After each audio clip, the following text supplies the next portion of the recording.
Welcome back to Success with Steven. My name is Steven Smith. On this channel, we discuss all things financial literacy. And today we're going to be talking about the skill that you'll need to learn in order for you to never have to worry about money again. I think this is going to be a very important video. And this video will be more about the psychology of finances more than some technical skill. But what I will do is link a video at the end that will also give you a technical application in order to use these same methods in order for you to learn this skill so you can start making money and not have to worry about it again. Because one of the main things when it comes to learning about finances and making money is the way that you look at it. And I'm going to go into all the details because this, for me, again, I think it's a very, very important conversation, and you're going to get more value from this than you probably will get from any video teaching you about credit or business credit or anything like that. Because it doesn't matter how much credit you have, if you don't understand the way that money actually works, it does you no good. All right. So without further ado, let's get right into the video. Now, I really want you to first, before anything else, pay close attention to what I'm saying, because this is going to be very, very, very important. Whatever you think that you know about money right now, I'm asking for the next 20, 30 minutes. I'm not sure how long this video is going to be until I'm done with it. But for the next allotted amount of time that this video is, forget everything that you know about money. Just for a second, whatever your preconceived notions are, whatever you've been taught without you even realizing it, I need you to stop for a second and completely just let that go. In order for you to learn this skill, you need to forget everything that you were taught. And if you were taught anything in school, then ask yourself, what did school actually teach you about money or financial literacy? And if you're like me, you're probably thinking school never taught me anything about finances or financial education. Doesn't that seem kind of strange when that's like one of the main things that you have to know in your life? I know it's not strange because I know that was the way that it was supposed to be. You weren't supposed to really understand. So I want to say back when I was in high school, my senior year, I took a financial accounting course, something like that, like something very basic. Personal finance is what it was called, where they taught you a little bit about like taxes, a little bit about things here and there, but really nothing about money. And it was very, very basic. I mean, something that you may already know now. It's super basic. And in college, there are some other courses that you can take, like accounting. They have a couple more advanced financial classes that you can take that are very unbiased. But, you know, college, of course, unless you have a grant or unless you have a scholarship, can be very expensive. And by the time you get to that point, you're already indoctrinated in what America has already wanted you to know about financial literacy, which usually is nothing. And that's pretty much the answer to this question. What did school teach you about money? They taught you absolutely nothing. It wasn't a mistake. It was intentional. And the way to keep poor and middle class people working hard is to never teach them what the rich and the wealthy know about money. And I think that we all know to some degree that, you know, this is true. We're all aware of it because we all know that a lot of the things that are created systematically aren't created to our benefit. They're created to our detriment. I just think when you have so much going on in life, you have no idea where to start in order for you to actually understand exactly what's going on. And that's what we're going to talk about first. That's where we're going next. So what is financial education in a nutshell? And what does this have to do with this skill that I'm talking about? I'll tell you what financial education isn't. Financial education is not getting a job. Financial education is not working hard. It's not saving money. And it's not just investing money into a diversified portfolio and thinking you're going to retire. That's not financial education. Now, I'm not saying all of these things aren't important.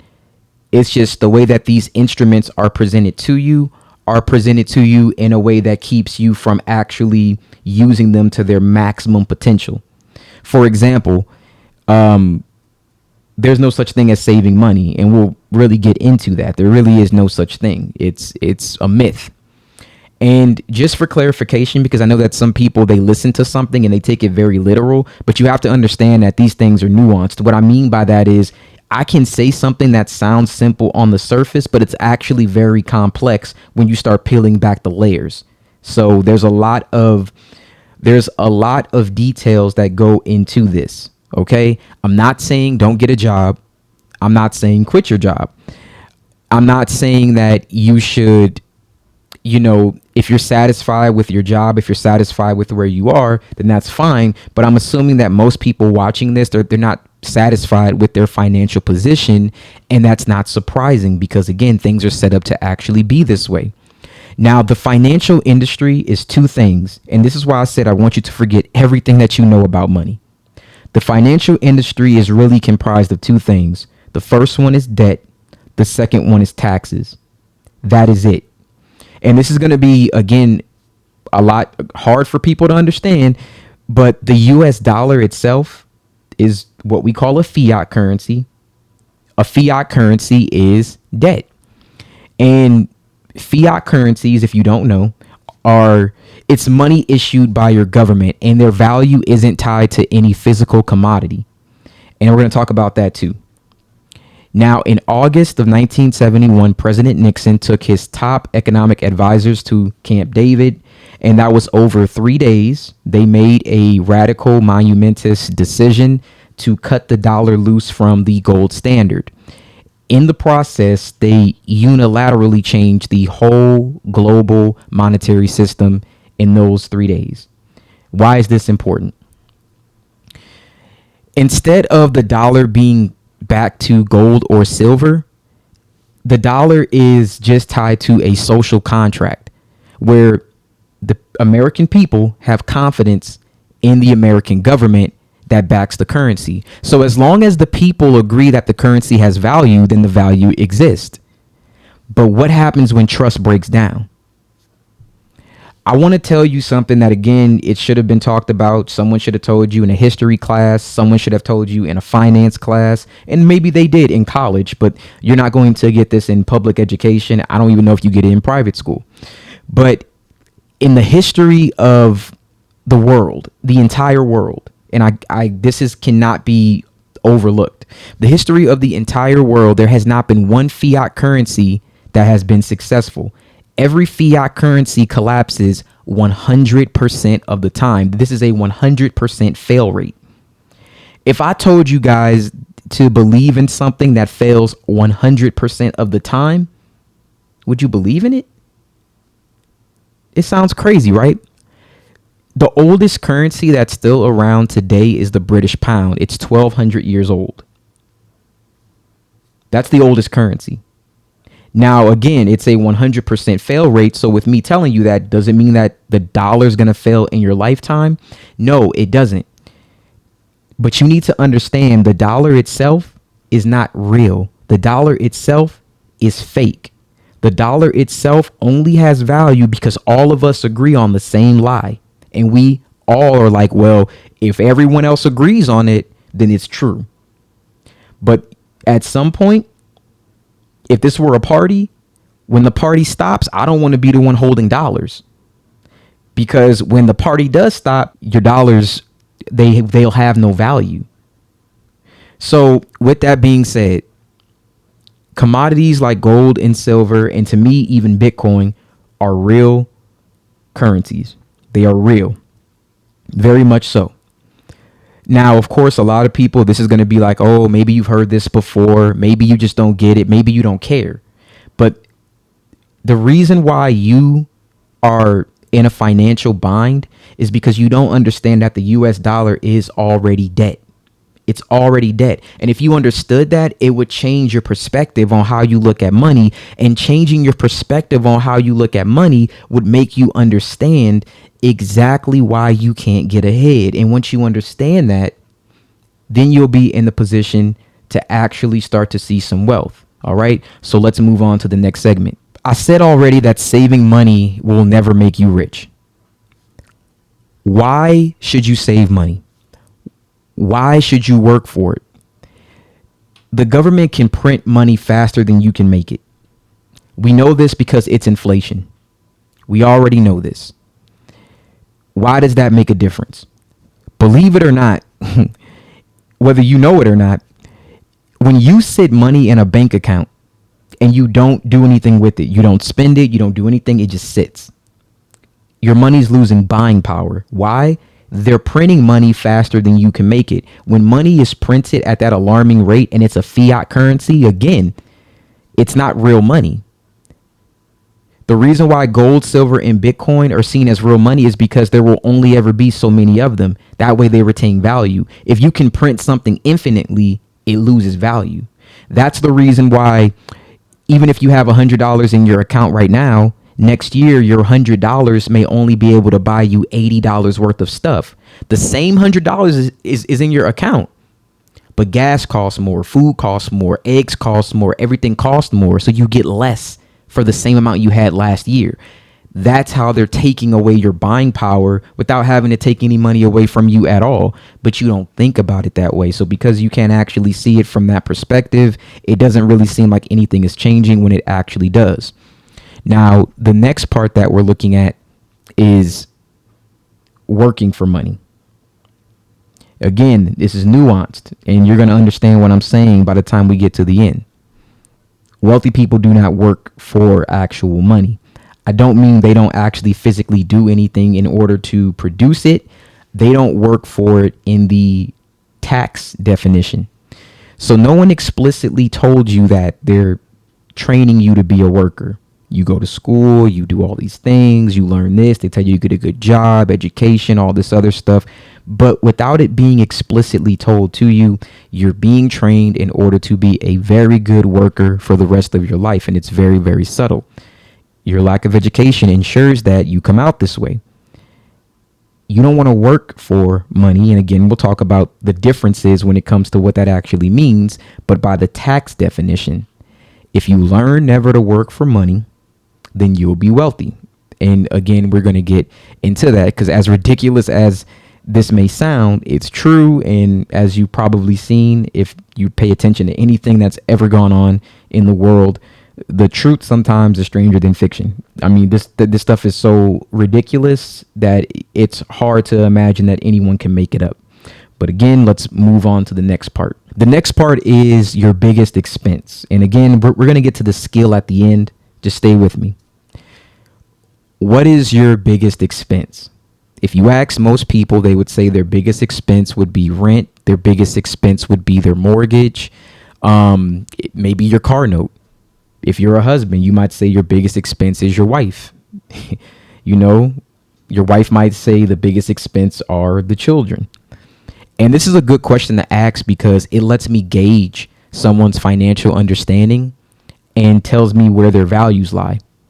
Now, if you work a job like a regular 9-to-5 job, the answer is the same for everyone. Your number one expense is taxes. And it's a funny thing because if that wasn't the first thing that came to mind, it's weird. You should kind of already know that that's the number one thing. You can get taxed up to 37% of your income depending on your tax bracket. 37% is very close to 40. 40 to me is very close to half. So that means that the government can take almost half of what you make. All right. Now, on top of you already receiving a currency or fiat currency that already loses buying power every second of the day, on top of you having to receive that, you also get taxed to death. And the reason why you get taxed is because of the type of income that you make. There are 3 different types of income. There's earned income. If you work a 9-to-5 job, guess what? You're taxed at the highest level you could possibly be taxed. It's called earned income. Reason why I said wealthy people don't work for money in the tax sense. Earned income is money that you work for. Nobody who's wealthy does that. They don't do it. The second one is portfolio income. You also may know this as capital gains. It's money that you get from an asset appreciating. Wealthy people buy assets. The other one is passive income. Passive income is money that you earn from your investments, but it's not the same as capital gains. It's money that will cash flow. And I'll give you an example of that. So earned income. If you get a job, remember what I said, wealthy people don't work for money. They don't get earned income. Only the middle and poor class get earned income. Now, the second one is portfolio. So if you buy a share of Apple for $100 and then you sell it for $200, that's called capital gains. And that would be portfolio income. Now, if you never sell your stock at all, that's called unrealized gains. And guess what? Unrealized gains never get taxed. I have an entire video that talks about how you can use unrealized gains in your portfolio to borrow against it, and you can have access to that money without ever paying taxes. It's what the wealthy, it's everybody wealthy does it. Every single one of them. It's the reason why someone like Jeff Bezos could have 260 some odd $billion and pay less in taxes than me. It's the exact way. And, it's just something that was never taught to you, and it wasn't supposed to be. You weren't supposed to understand this. Now, the third one, passive income, is cash flow. Think about it like rental property, which, yes, rental income is taxable, but there are a few exceptions. You're typically allowed to reduce your rental income by subtracting expenses that you would incur from, rent, from things that to maintain your rental property, just like cost, to the point where you could almost take whatever the costs are and reduce all the taxes to zero. So far, we've talked about forgetting everything that we know about money. The second thing that we talked about is the difference between real currency and fiat currency, real money and fake money. Or think about it like this: assets versus dollars. In this case, because we're getting US dollars. Assets are what will make you wealthy. Dollars, or holding on to dollars, will keep you poor. All right. We also know that the biggest expense that everyone has to pay with earned income is taxes. And wealthy people can avoid paying taxes with all of these tax loopholes by earning their money from portfolio income, capital gains, and passive income from assets. Okay. Hopefully all of this is starting to make sense. And if it is starting to make sense, then, this is going to click for you, and you're about to, really learn a very, very, very powerful skill. Now, I'm going to give you one more example of passive income just because I want you to understand how this works. Now, this is the passive income example. Now, let's assume that an investor owns a single family rental home that's worth $150,000.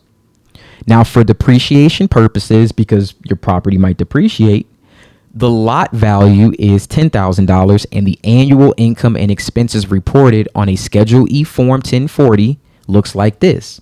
Now, this is the breakdown. The rent that you receive is $18,000, but you have to pay for advertising. That's $100. You have to pay for cleaning and maintenance of this property. That's $1,200. Insurance, that's $1,000. Management fees, $1,440. Your mortgage interest, if the property is financed, $4,500. The supplies that you have for the home is $600. Property tax, $1,800, right?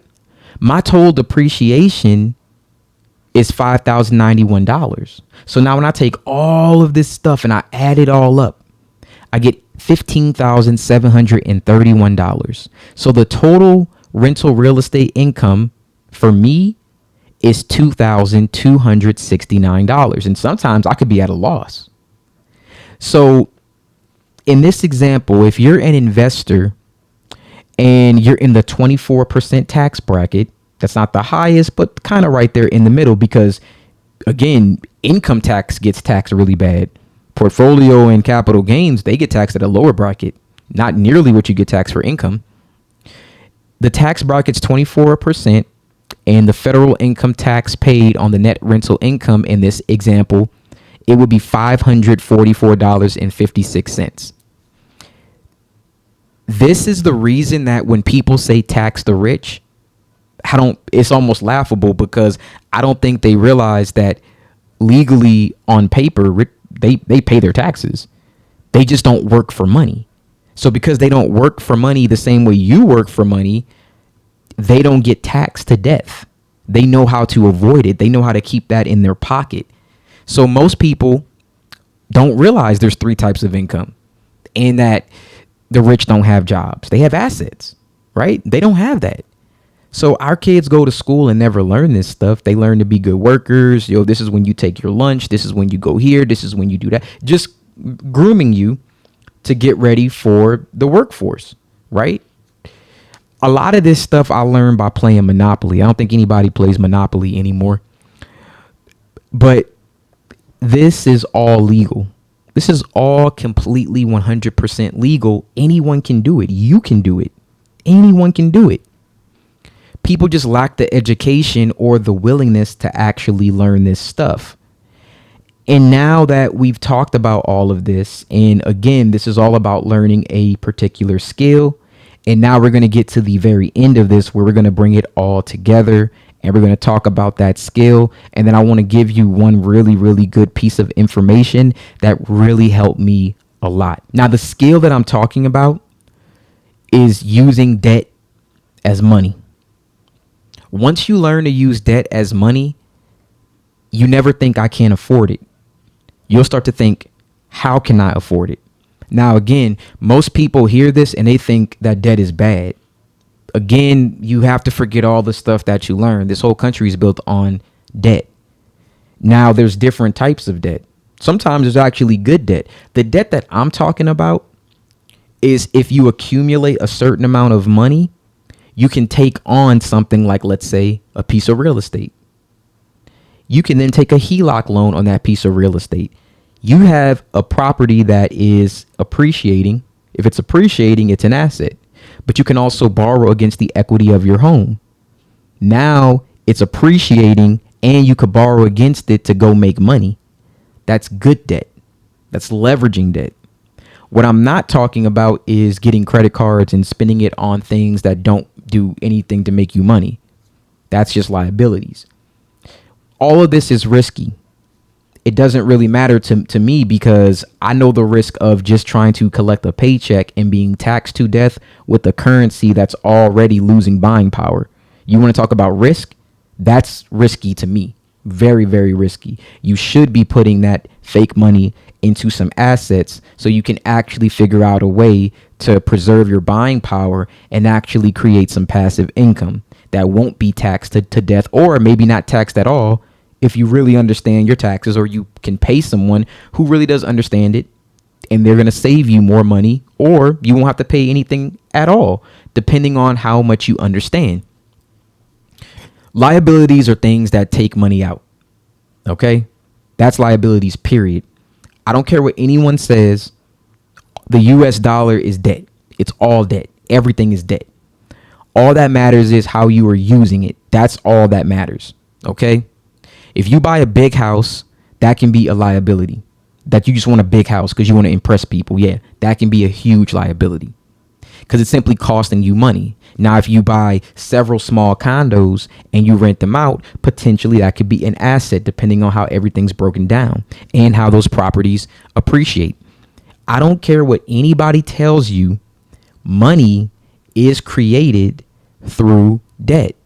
And again, that probably sounds like the opposite of everything that you've been taught your entire life. And you know why? Because they want to keep you poor. I'm not saying just simply borrow money and then try to make money. I'm saying that you have to figure out a way to, in the beginning, earn income, right? Once you earn enough, set some aside to then invest, to then be able to leverage debt, to then create either capital gains or passive income. That's what I'm saying. That's the whole thing. All right. I'm just showing you how I would start and how I would bring it up. But the thing is, a lot of people don't understand that this is how money works. This is actually how it works. It's not paying off all of your bills and having zero debt. That's not it. I know you think it is because that's what everybody tells you. Never. If you look at what wealthy people do and you tell me exactly which one is better. The only other ones that you can say that may have done something different is maybe they started a business and I'm Steve Jobs, Jeff Bezos, the Elon Musk of the world. Look at a lot of these people's resumes. Look at how much debt they took on. They took a risk. They took a chance on themselves because they believed in themselves. And then you see the outcome afterwards. And then they're all geniuses. But for some reason, you think that you can't do it too. And you actually can. You can do exactly what they did. You just need to know exactly what the difference is between all of these things. So if people just understood the tax code, or they understood the concept of money, and if debt was being taught in school in this way, more people would be prosperous, right? Because again, we're not talking about just spending money frivolously. We're talking about leveraging to gain passive income or income through capital gains, because it's a lower taxed form of income, not just earned income. Poverty is a mindset, and I've been saying this for a while, and it's an attitude.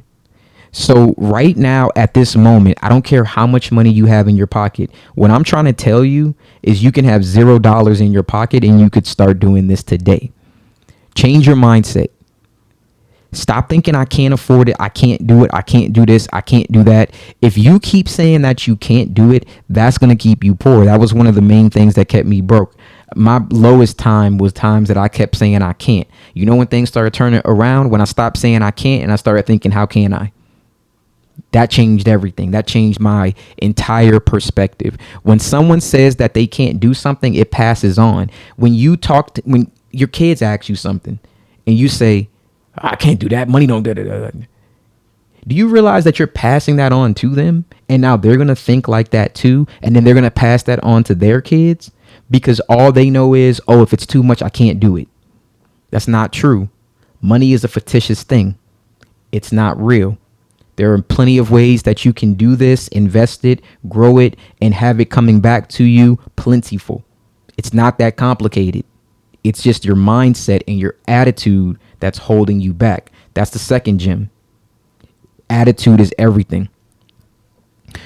Another phrase that really helped me a lot, and this is a phrase from the Bible, and however you feel about it, biblical work is pretty much a derivative of any other phrase that you could get from anybody else. I can almost link every single quote that I've heard to something that will link back to something that's biblical. Okay. So there is a phrase, the word became flesh.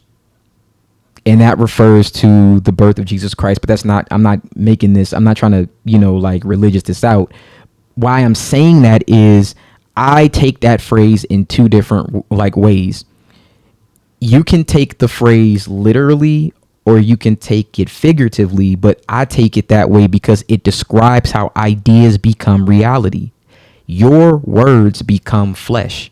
Whatever you say that you can do can be done, and whatever you say that you can do will become reality. Call it manifestation, call it energy, whatever. I don't care what you call it. You can call it whatever you want. The thing that it is a mindset. It is a mindset. When you think you can't, you can't. When you think you can, and you will. It's up to you. That's really all that I could say. So what you tell yourself will become your reality. Again, you don't need money to change your attitude.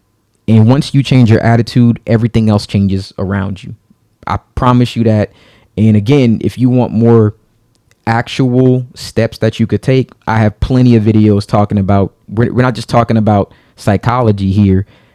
I have plenty of technical applications where it shows you how to do this stuff from start to finish, starting with credit, then starting with how to leverage your debt, but also making sure that you start a business to save on taxes. And then you also need to make sure that you're not just, earning your income. I'm not saying quit your job.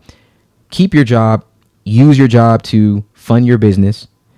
Once your business starts making money, pull back on the job if you can, lower your hours, go part-time, spend more time on the business until it makes so much more money than from your job that now it doesn't even make sense to keep this job. Leave that job.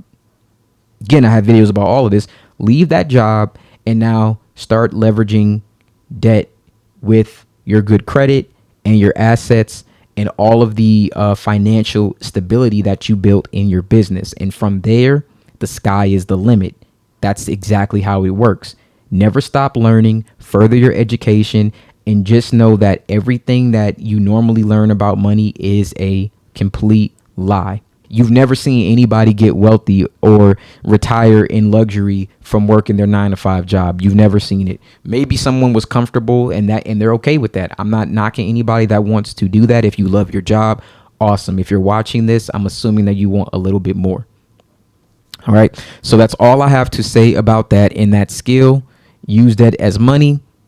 If you can acquire that skill, you never have to worry about money again in your life, because like I said, they print this stuff faster than you can make it, and it's not that complicated for you to do it, and anyone can do it.